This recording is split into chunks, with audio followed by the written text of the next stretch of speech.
What's up, everyone? Lethal here. Let's do this quick Q&A. Yeah, the first question, I'm not going to bother to answer that. Some pretty interesting responses to that, but I'm not going to deign to answer that. Thoughts on the nation of Belize? I don't really know much about the country, but again, I'm sure that's just a shit post. Alright, so the pit maneuver is something I can't talk about.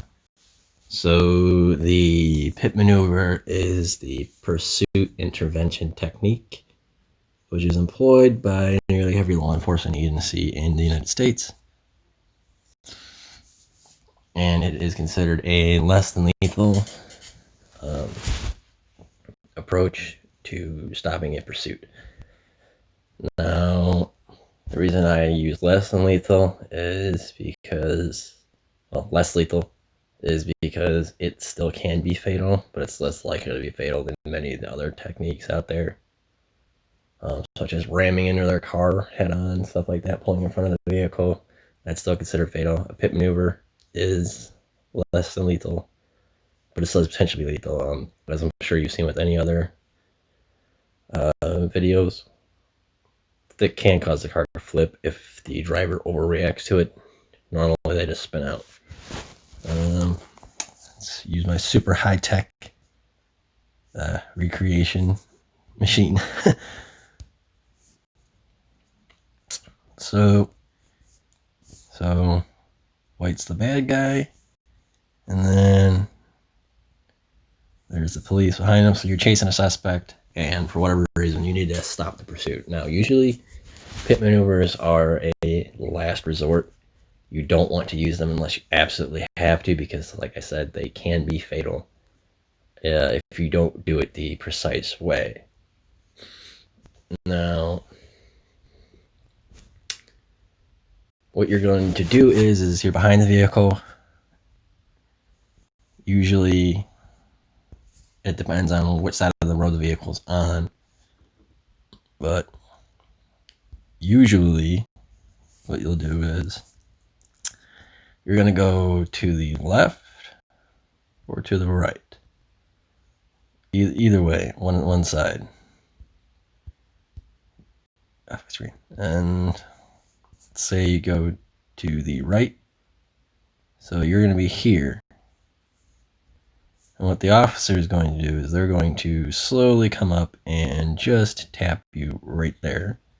Now, if you go to the left, again, they're going to come and angle and hit you right here. The goal is to throw off the trajectory of the car. Cars are meant to go straight. They're not meant to wiggle around usually. That's how you lose control. Now you hit the vehicle in the corner, as that will destabilize any vehicle that usually you'll come across. So the car will end up spinning out. Basically, you want to take the vehicle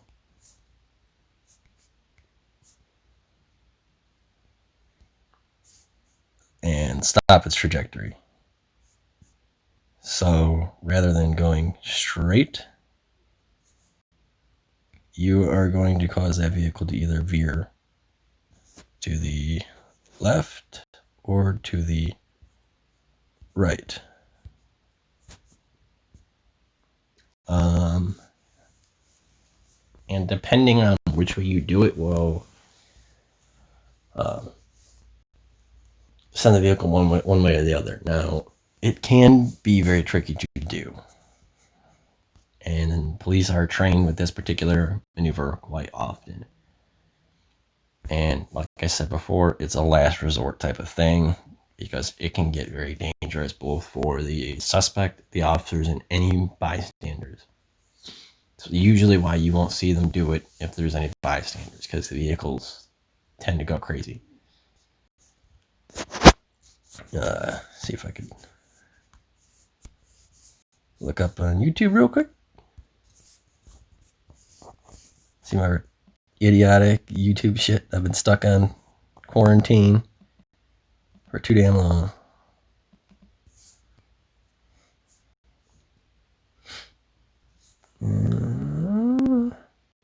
There we go.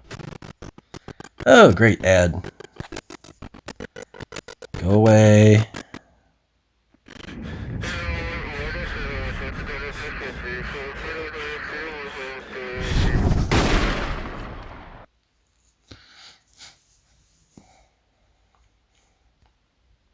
Yeah. Hello guys, my name is Chad Bowman. We're here at T1G again, and we're going to be talking about a pit maneuver, which is a precision interdiction technique. A lot of people have seen them done on TV by the cops. Pursuit like intervention technique, not precision. This, that in the states it is considered a felony in all 50 states, so understand where this is applicable. But when we look at it, if this is a car that I'm going to need to be taken out or pitting out or whatever, there's a couple of things that need to happen. One is I need to match the speed, then I need to touch, turn, and then accelerate, and it needs to kind of happen in that order. So the first thing I need to do is to move up into position. Using 2-foot driving is your best method to do this. Once we get into position, I need to use what is in front of my wheel well to what is behind the wheel well on this. I don't want to get too far up in here and get tire on tire, then I start to cut my tires, which could cause a problem for me downrange. Okay. Plus, all I'm looking at doing is I'm only looking at breaking the 2 contact patches of the rear vehicle that I'm actually trying to pit. So once I've matched speed, then I'm going to turn to lean on them.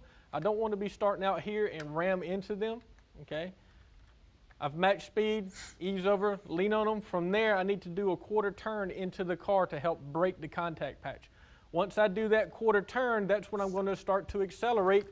It will move around, and then I will continue to drive on through, making sure that I'm not looking at the vehicle as it's tracking in front of mine.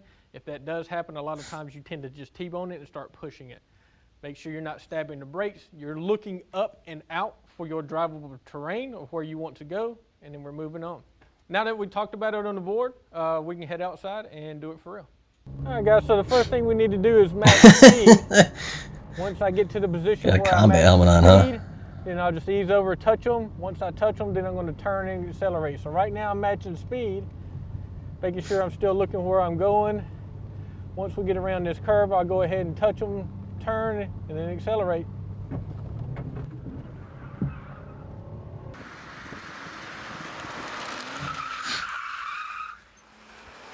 And there you have it. That's your standard pit maneuver. We'll see if I can upload another video by the end of the night. Thanks for watching, and I hope you enjoyed this. Lethal, out.